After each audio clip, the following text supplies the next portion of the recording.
The present perfect continuous tense is used to denote an action which began in the past and is still continuing. ఎప్పుడో action start అయ్యి ఇంకా జరుగుతూ ఉంటే అలాంటి విషయాలని present perfect continuous టెన్స్లో రాస్తాం. అయితే ప్రజెంట్ కంటిన్యూస్ టెన్స్ అంటే ఏంటి? ప్రజెంట్ కంటిన్యూస్ టెన్స్ అంటే మన కళ్ళ ముందు జరుగుతూ ఉన్నటువంటి విషయాలని ప్రజెంట్ కంటిన్యూస్ టెన్స్లో రాస్తాం. ప్రజెంట్ పర్ఫెక్ట్ కంటిన్యూస్ టెన్స్ అంటే ఏంటి? మన కళ్ళ ముందు జరుగుతూ ఉన్న విషయాల్ని కాలంతో సహా చెబితే దానిని ప్రజెంట్ పర్ఫెక్ట్ కంటిన్యూస్ టెన్స్లో రాస్తాం.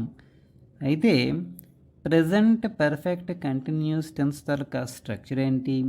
Subject plus have, has plus been plus V4 plus object. V1 plus ing form. Subject plus have or has plus been plus V4 plus object. ఇది ప్రజెంట్ పర్ఫెక్ట్ కంటిన్యూస్ టెన్స్ తాలూకా structure. అయితే ఈ కాలంతో సహా చెప్పేటప్పుడు రెండు రకాలైనటువంటి పదాలను మనం ఉపయోగిస్తాం.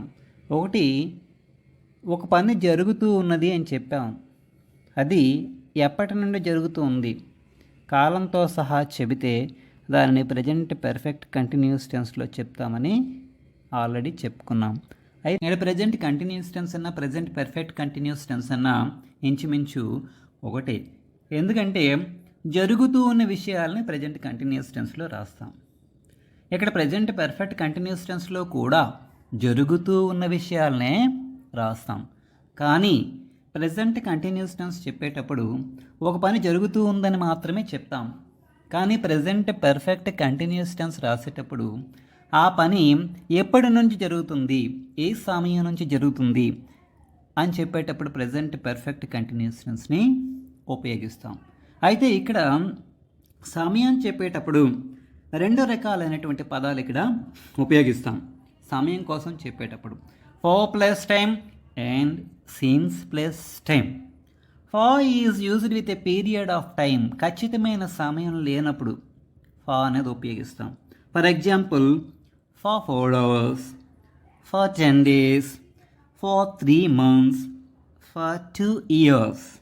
ఖచ్చితమైన సమయాన్ని ఇక్కడ మెన్షన్ చేయటం లేదు కాబట్టి ఫర్ అనేది ఉపయోగిస్తాం. సిన్స్ అనేది ఖచ్చితమైన సమయాన్ని చెప్పేటప్పుడు సిన్స్ అనేది ఉపయోగిస్తాం. ఫర్ ఎగ్జాంపుల్, సిన్స్ 2 o'clock 2 గంటల నుంచి. సిన్స్ లాస్ట్ వీక్ గత వారం నుంచి. సిన్స్ మార్చ్ నెల నుంచి. సిన్స్ 1999 1999 నుంచి. ఉదాహరణలు చూడండి. Ramya has been dancing for 2 hours. 2 గంటలుగా రమ్య డ్యాన్స్ చేస్తూ ఉన్నది. ఇక్కడ ఖచ్చితమైన టైంని చెప్పలేదు కాబట్టి ఫర్ ప్లస్ టైం ఉపయోగించాం. Ramya has been dancing for 2 hours. అలాగే they have been playing since 5 o'clock 5 గంటల నుంచి వారు ఆడుతూ ఉన్నారు. వారు 5 గంటల నుంచి ఆడుతూ ఉన్నారు. It has been raining since morning. It has been raining since morning. ఉదయం నుంచి వర్షం పడుతూ ఉన్నది. The boy has been watching TV for 3 hours. The boy has been watching TV for 3 hours. ఆ బాలుడు 3 గంటలుగా టీవీ చూస్తూ ఉన్నాడు. Swapna has been living in Srikakulam since 2010. Swapna has been living in Srikakulam since 2010. Swapna 2010 నుంచి శ్రీకాకుళంలో నివసిస్తూ ఉన్నది. I have been waiting here since 8 o'clock. I have been waiting here since 8 o'clock. నేను 8 గంటల నుంచి ఇక్కడ వెయిట్ చేస్తూ ఉన్నాను. నేను 8 గంటల నుంచి ఇక్కడ వెయిట్ చేస్తూ ఉన్నాను. I have been waiting here since 8 o'clock. She has been working here for the last 3 years. She has been working here for the last 3 years. ఆమె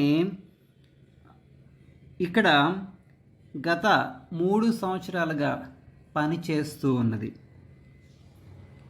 పల్లవి has been reading the novel since 9 o'clock.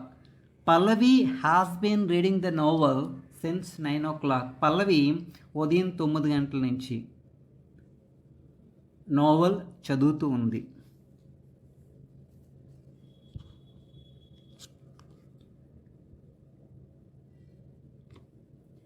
They have been working here since 2012. They have been working here since 2012. 2012 నుంచి వాళ్ళు ఇక్కడ పని చేస్తూ ఉన్నారు. Srikar has been teaching there since 2012. Srikar has been teaching there since 2012. Srikar 2012 నుంచి teach చేస్తూనే ఉన్నాడు, బోధిస్తూనే ఉన్నాడు. సమస్తలోక సుఖినో భవంతు.